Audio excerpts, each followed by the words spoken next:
अस्सलाम वालेकुम students. According to reduce syllabus हमारा नेक्स्ट टॉपिक है 9.8 दैट इज़ माइकलसन्स इंटरफेरोमीटर।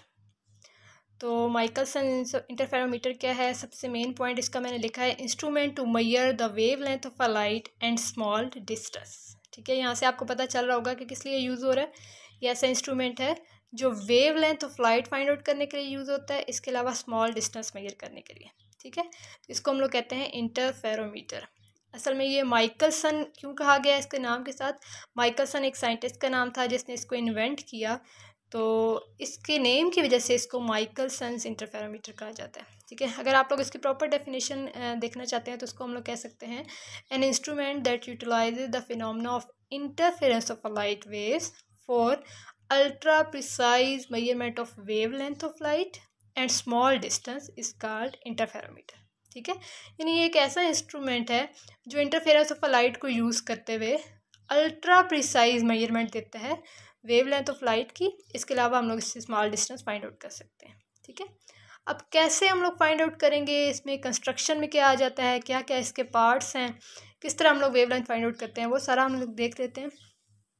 अभी आप लोगों की बुक में डायग्राम बनी हुई है, ये मैंने बनाई है यहाँ पे। इसमें जो सबसे पहले मेन पार्ट्स हम लोग इसके डिस्कस कर लेते हैं। सबसे पहले हम लोग इसको लेंगे सोर्स यानी बीम ऑफ लाइट जहाँ से हमें मिलेगी। ठीक है, जिस लाइट की वेवलेंथ हम लोगों ने फाइंड आउट करनी है। ठीक है, अब यहाँ पे एक यूज़ हो रही है, दो प्लेट्स यूज़ हो रही हैं। एक प्लेट ए है और सेकंड जो है वो प्लेट बी है। ठीक है, ये जो प्लेट ए है ये लाइटली सिल्वर्ड होती है बैक साइड से। ठीक है, पार्शली सिल्वर्ड होती है। सिल्वर होने का ये वजह है कि इसमें से ये जो बीम आ रही है ना, एक बीम आ रही है, ये स्प्लिट हो जाएगी दो पार्ट्स में। हाफ लाइट जो होती है इसमें से ट्रांसमिट हो जाती है और हाफ लाइट जो होती है इससे रिफ्लेक्ट हो जाती है। ठीक है, इसके अलावा कौन से पार्ट्स यूज़ हो रहे हैं? इसमें एक मिरर यूज़ हो रहा है M1 जो कि मूवेबल है और सेकंड मिरर यूज़ हो रहा है M2 जो कि फिक्स्ड है। ठीक है, इसके अलावा यहाँ पे मैंने लिखा आई। अब यहाँ पे डिटेक्टर भी यूज़ कर सकते हैं वर्ड। इसके अलावा टेलीस्कोप भी यूज़ कर सकते हैं। टेलीस्कोप के थ्रू हम लोग आई के ज़रिए हम लोग देखेंगे ना, तो ये आई मैंने लिखा, आपकी बुक पे आई डायग्राम में लिखा हुआ था, लेकिन जो वर्किंग में यूज़ हो रहा है उसमें टेलीस्कोप वर्ड यूज़ हो रहा है। ठीक है, तो ये देख लीजिएगा, ये मेन पार्ट्स हैं। दो मिरर्स हैं, दो प्लेट्स हैं, एक टेलीस्कोप और एक सोर्स आ जाएगा। अब अगर हम इसकी वर्किंग को डिस्कस करें, इसमें क्या होगा कि सोर्स से लाइट आ रही है, बीम ऑफ लाइट। ठीक है, एक लाइट की बीम आ रही है, यहाँ पे पहुँच के ये जब इस प्लेट ए पे पड़ेगी तो यहाँ से क्या हो जाएगा, ये दो पार्ट्स में डिवाइड हो जाएगी।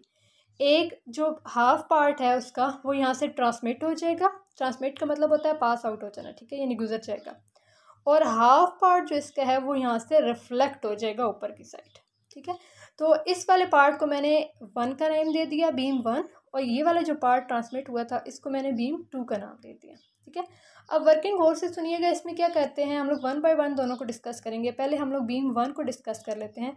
यहाँ से सोर्स से लाइट आई थी तो ये क्या हुआ था, रिफ्लेक्ट हो गई थी। रिफ्लेक्ट होकर ये बीम 1 ऊपर की साइड M1 की तरफ चली जाएगी, मिरर M1। वहाँ से मिरर है, मिरर से फिर रिफ्लेक्ट बैक होगी तो यहाँ पे फिर प्लेट ए तक पहुँचेगी। ठीक है, यहाँ से फिर वो ट्रांसमिट होगी और आगे हमारे पास टेलीस्कोप तक पहुँचेगी। ठीक है, आई तक पहुँचेगी। अब अगर हम लोग बीम 2 को डिस्कस करें, बीम 2 जो यहाँ से ट्रांसमिट हुई थी वो ट्रांसमिट होकर आगे की तरफ जाएगी, प्लेट बी में से गुजरेगी, आगे मिरर M2 है, वहाँ से फिर रिफ्लेक्ट बैक होगी, फिर यहाँ से पहुँच के प्लेट ए तक पहुँचेगी, वहाँ से फिर से रिफ्लेक्ट होगी और ये भी पहुँच जाएगी टेलीस्कोप तक। अब दोनों बीम्स आ गई, बीम 1 भी आ गई, बीम 2 भी आ गई, यानी ये दोनों आपके पास कोहेरेंट सोर्सेज से आ रही हैं। सोर्स एक ही था ना, उसी को हम लोगों ने डिवाइड कर लिया ना दो में, तो कोहेरेंट सोर्स आ गया।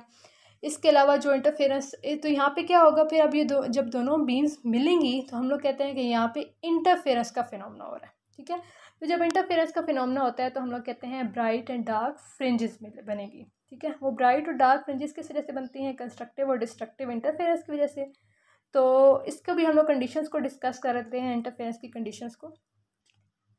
इंटरफेरेंस की कंडीशंस क्या थी जी? अगर आपके पास पाथ डिफरेंस हो जाता है m लैम्डा, ठीक है, यानी कि आपके पास आ जाता है 0 या फिर लैम्डा या फिर 2 lambda, 3 lambda, 4 lambda up to so, तो हम लोग कहते हैं कि यह क्या होगा, कंस्ट्रक्टिव इंटरफेरेंस होगा।